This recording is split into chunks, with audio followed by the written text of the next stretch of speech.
मलीर जी यूसी मुराद मेमण जो government girls lower secondary school समोगोट बुनियादी सहूलतूं न हुजण सबब गैर महफूज़ बणियल आहे। गुज़रियल हिक साल खां स्कूल में पंजो भेरो चोरी की वारदात सबब स्कूल इंतजामिया शदीद मुश्किलात जो शिकार आहे।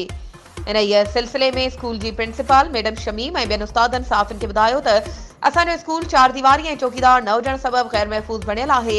ऐं अक्सर नशे जा आदि चोर स्कूल की दरिन जा लोही गिरल ऐं दरवाज़नि जा ताला तोड़े कीमती सामान चोरी करे हलिया था वञनि। उन्हनि ॿुधायो त असां अक्सर स्कूल मां चोरी जूं शिकायतूं मेमण ॻोठ थाणे ऐं एजुकेशन डिपार्टमेंट जे आला अमलदारनि खे लिखत में ॾिनियूं आहिनि, पर केर बि तदारुक करण लाइ तयार नाहे। उन्हनि तालीम खाते जे आला अमलदारनि समेत यूसी मुराद मेमण जे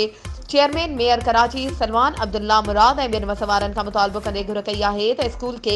चार दीवारी ॾियारे स्कूल खे दरपेश मसइलनि खां निजात ॾियारण समेत स्कूल में चौकीदार ऐं सफ़ाई जो अमलो मुक़ररु कयो वञे। वधीक ख़बरुनि ऐं अपडेट्स जे लाइ असांजे चैनल खे सब्सक्राइब कयो ऐं हा बेल आइकन खे प्रेस करण न विसारजो त जीअं असांजी हर नई अचण वारी वीडियो तव्हां ताईं पहुची